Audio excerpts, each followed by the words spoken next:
नमस्कार, मैं रवीश कुमार। क्या आपको जेल भेजने और जेल भेजकर 90 दिनों तक पुलिस हिरासत में रखने का इंतजाम किया जा रहा है?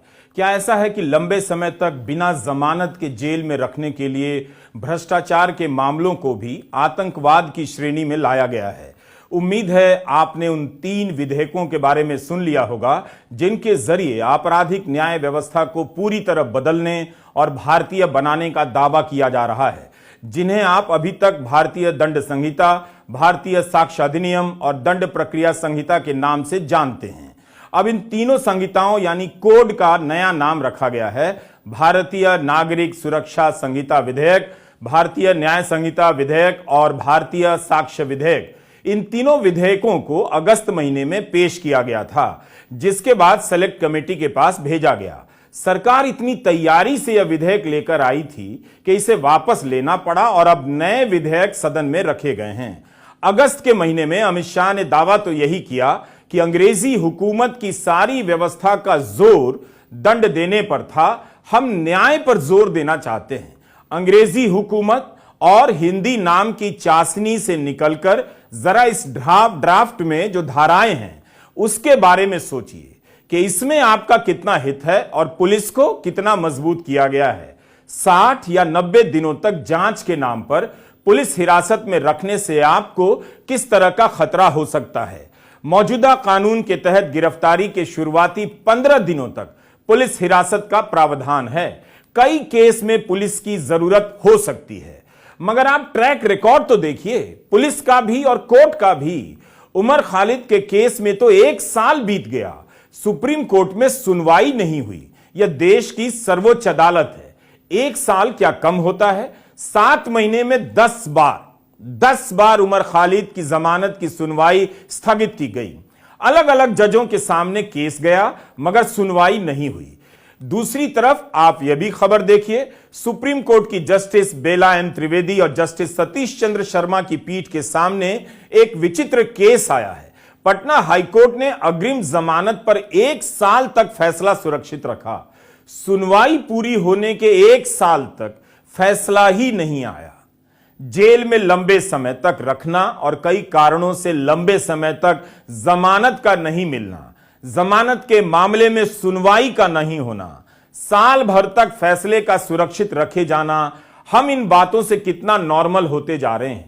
पूछते भी नहीं हैं कि ऐसे में किस तरह की जवाबदेही होनी चाहिए। आम लोगों के लिए बात बात में सजा है, दंड है। क्या यह सब अपराध नहीं है? क्या आपको लगता है कि न्याय की व्यवस्था मजबूत हो रही है? कई केस ऐसे हैं जिसमें सुप्रीम कोर्ट ने पुलिस को डांट लगाई है कि सबूत नहीं है, फिर भी किसी को लंबे समय तक जेल में रखा गया। ऐसा करने वाली पुलिस के अफसर को शायद ही कभी सजा दी जाती है। सीआरपीसी 1973 के अंतर्गत अगर एक पुलिस अफसर किसी आदमी को गिरफ्तार करता है तो पहले 24 घंटे के बाद पुलिस कस्टडी को खींचने के लिए जुडिशियल ऑर्डर का होना जरूरी है।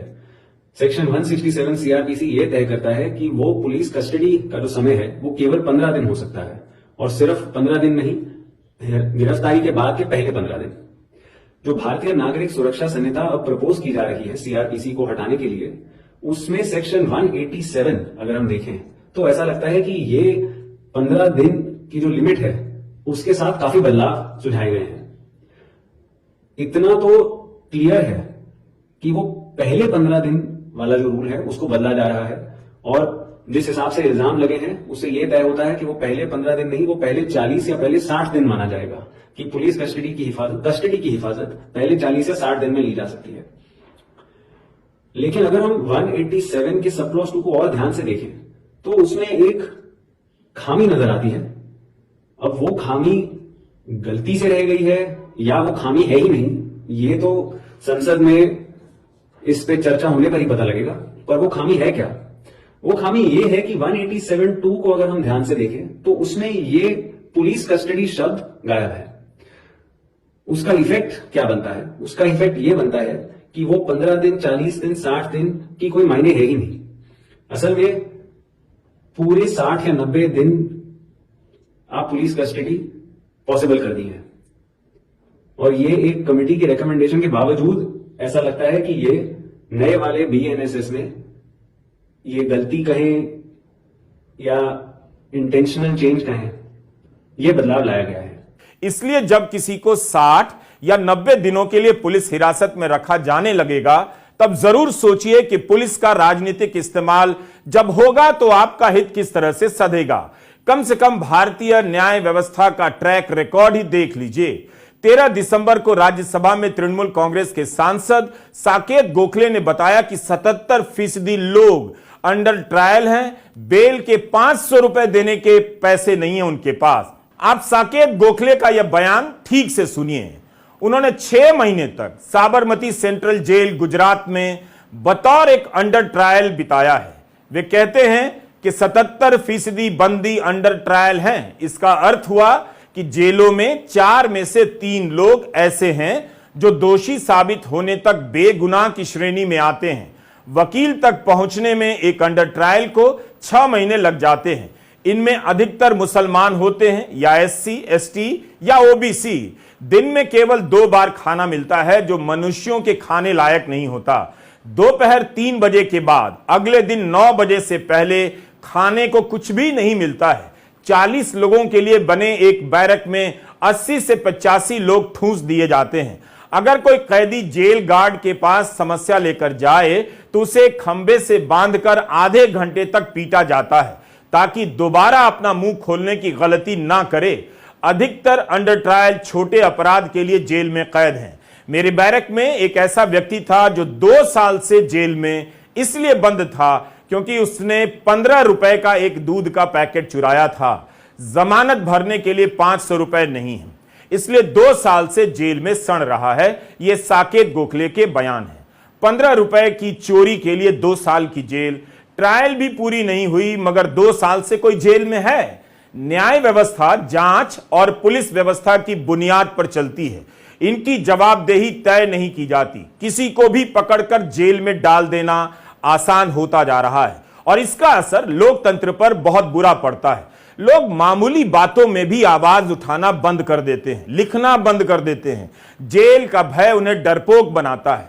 इसलिए इस पर व्यापक बहस होनी चाहिए कि नए प्रावधानों से किसी को भी 3 महीने के लिए पुलिस की हिरासत में डालना, आतंकवाद के केस में बंद करना क्या आसान होने जा रहा है। हम समझते हैं कि कई केस ऐसे होते हैं जिसमें पुलिस को लंबा वक्त चाहिए होता है, लेकिन जब पुलिस इसका दुरुपयोग करती है, किसी को फंसाती है, तो क्या उसके लिए किसी प्रकार का न्याय इन कानूनों में है जिसके साथ पुलिस इस तरह का काम करेगी? पुलिस के लिए क्या कोई सजा है? अगर पुलिस जांच के लिए किसी को 90 दिनों तक जेल में बंद कर दे और हर स्तर पर कुछ भी ना मिले तो क्या उसकी जवाबदेही होगी या 90 दिनों तक जेल में डालने का अधिकार ही पुलिस को दिया जाता रहेगा? मीडिया संस्थान कश्मीर वाला के संपादक पत्रकार फहाद शाह को 21 महीने बाद रिहाई दी गई। 11 साल पुराने केस में जेल में डाल दिया गया। रिहाई के वक्त जम्मू कश्मीर हाईकोर्ट ने कहा कि बिना किसी ठोस कारण के किसी के खिलाफ आतंकवाद निरोधक कानून UAPA की धाराएं लगा देना ठीक नहीं। देश की प्रतिष्ठा को ठेस पहुंचाना आतंकवादी गतिविधि नहीं है। इस तरह तो सरकार की कोई भी आलोचना करना UAPA के तहत जुर्म हो जाएगा। जुलाई 2022 में झारखंड के पत्रकार रूपेश कुमार सिंह को पुलिस 2021 के एक मामले में गिरफ्तार करती है। आरोप लगता है कि माओवादियों के लिए फंड जुटाने का काम किया है। रूपेश से जुड़े 3 फोन नंबर पेगासस इन्वेस्टिगेशन की लिस्ट में सामने आए थे, जिसके बाद यह आशंका जताई जा रही थी कि उनकी जासूसी की गई है। 1 साल से अधिक समय से रूपेश जेल में हैं। उनके खिलाफ हुई 4 FIR में से 3 में उनका नाम भी नहीं। उन पर भी UAPA के तहत केस हुआ है। अक्टूबर में NIA ने पूरक चार्जशीट दायर की है। इसी संदर्भ में विपक्ष के इस आरोप पर गौर कीजिए। आतंक की धारा का राजनीतिक इस्तेमाल किस तरह से किया जा रहा है। 13 दिसंबर को संसद में जो हुआ, आरोपियों के खिलाफ UAPA की धारा लगाई गई। आतंक की धारा मानी जाती है, लेकिन सरकार ने कितनी गंभीरता से लिया, इस पर गृह मंत्री ने संसद में जवाब देना भी उचित नहीं समझा और टीवी चैनल के कार्यक्रम में बोल आए। जयराम रमेश ने इसे लेकर सवाल पूछा है। खास तौर से जब पार्लियामेंट का सत्र चल रहा है, एक संसदीय परंपरा रही है कि मंत्री संसद के अंदर बयान देते हैं, पर हमारे गृह मंत्री इतने बड़े अहंकारी हैं कि वो टीवी चैनल में जाते हैं, कल शाम को विस्तार से बात करते हैं इस घटना के बारे में, पर वही बात वो संसद के अंदर बोलने के लिए तैयार नहीं है।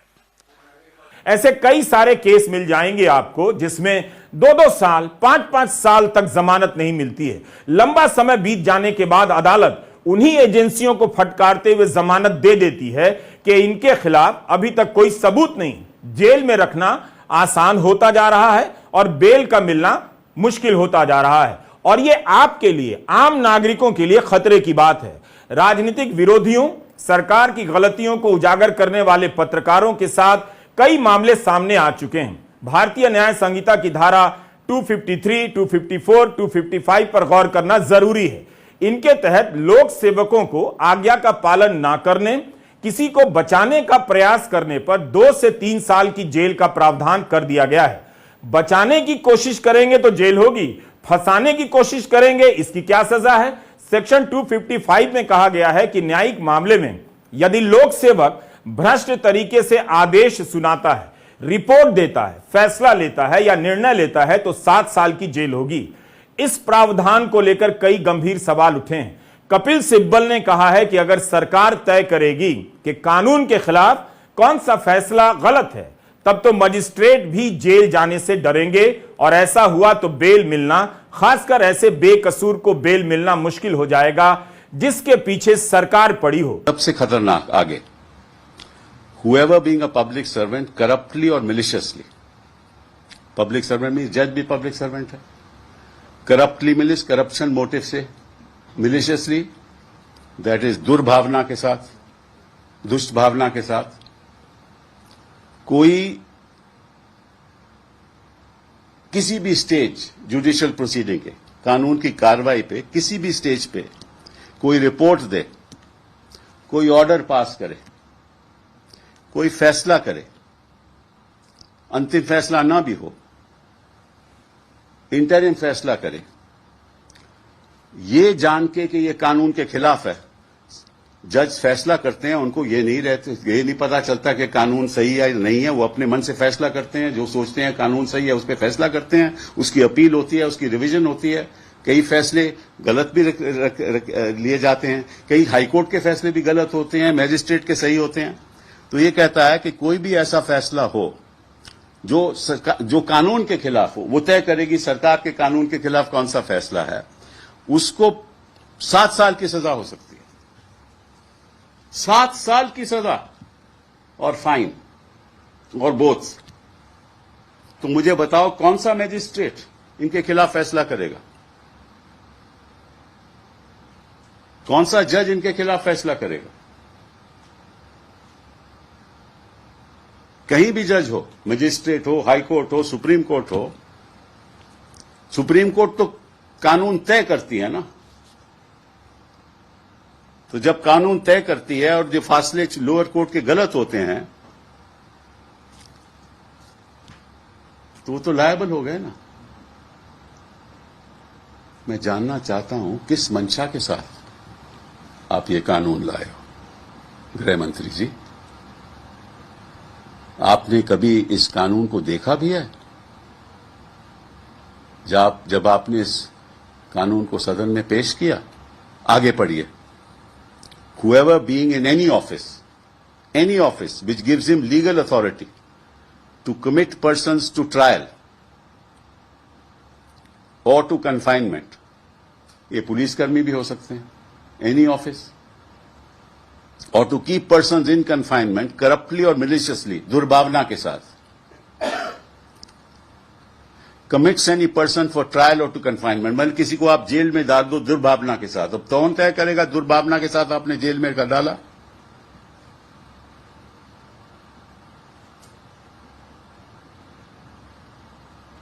और keeps any person in confinement, jail में रखें, in the exercise of that authority, police कर्मी की अथॉरिटी के अंतर्गत, एंड वो कानून के खिलाफ हो, तो उसको भी 7 साल की सजा हो सकती है। तो पुलिस के कर्मियों को भी नहीं छोड़ा।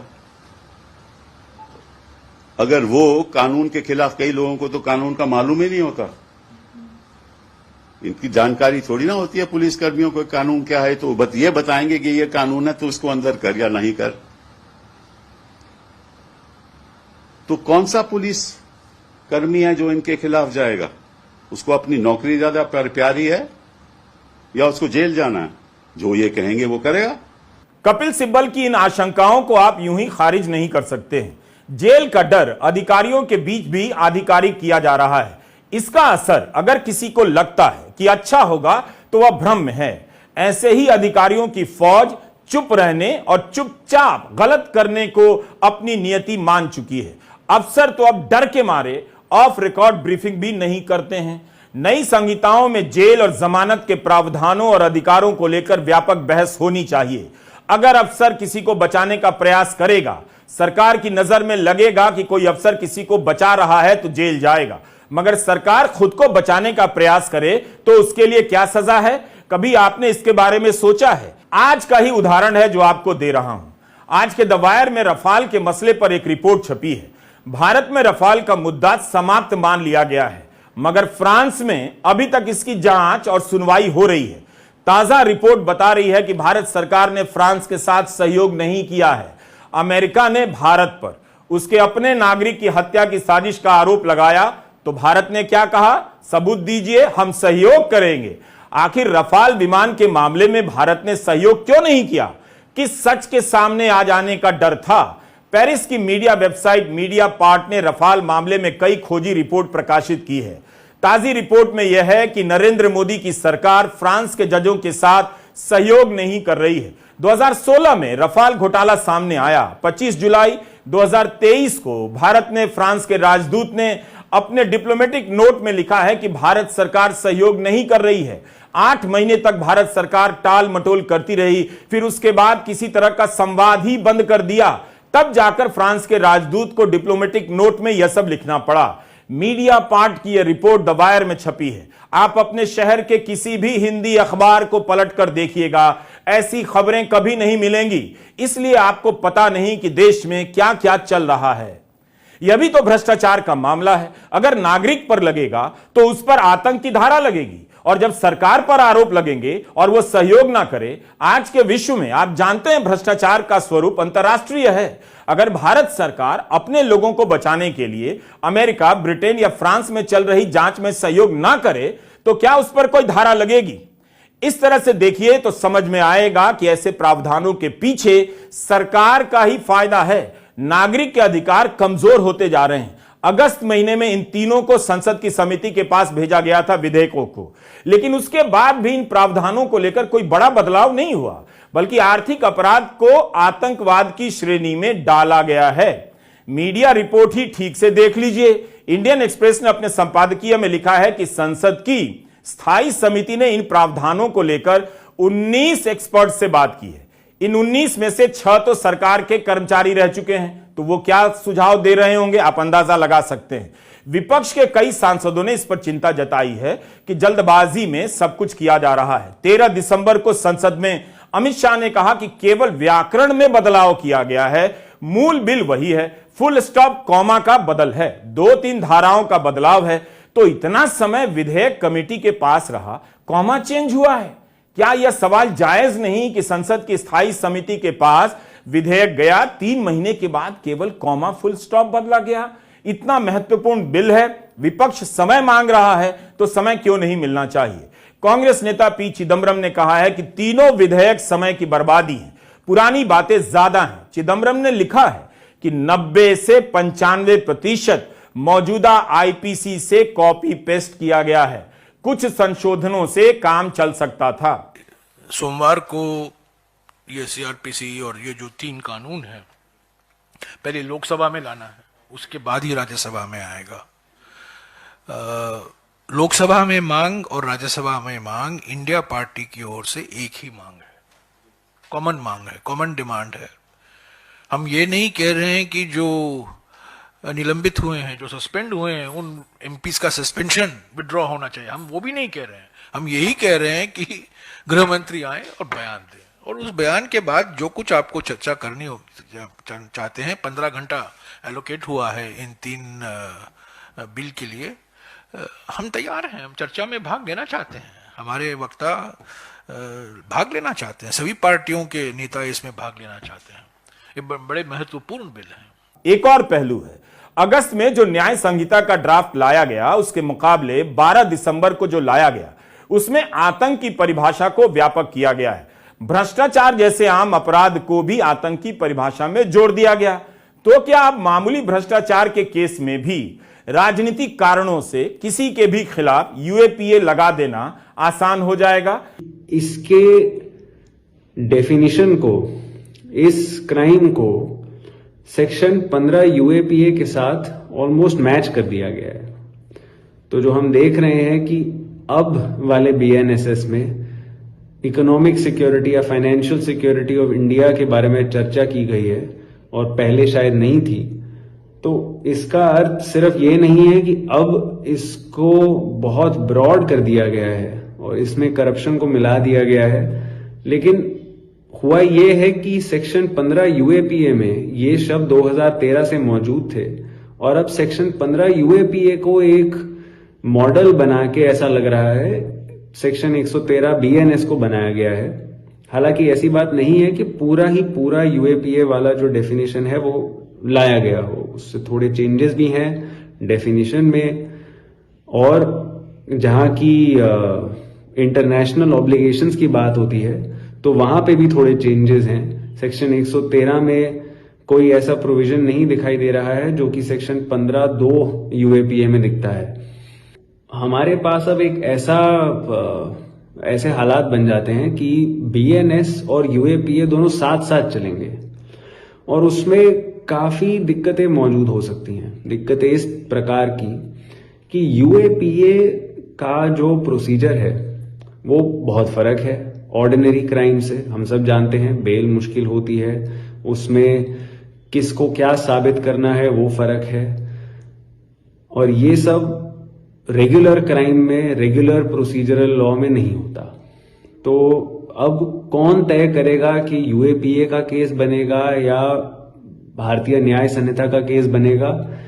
सेक्शन 113 में एक एक्सप्लेनेशन डाली गई है कि एक सुपरिंटेंडेंट ऑफ पुलिस लेवल के अफसर को ये नतीजे पे आना है कि कौन से इल्जाम लगाए जाएंगे एफआईआर में। अब क्या ये सही है, क्या ये गलत है, क्या ये किस तरीके की इंसेंटिव देता है एजेंसीज को जो जानती हैं कि यूएपीए में अलग प्रोसीजर है और यहां पे अलग। निश्चित रूप से इस बिल पर पब्लिक के बीच व्यापक चर्चा की जरूरत है क्योंकि जिंदगी पब्लिक की दांव पर है, मगर इन सवालों को हिंदी, भारतीयकरण और गौरव की परत चढ़ाकर गायब किया जा रहा है और आप अक्सर ऐसी बातों के झांसे में आ जाते हैं। नमस्कार, मैं रविश कुमार।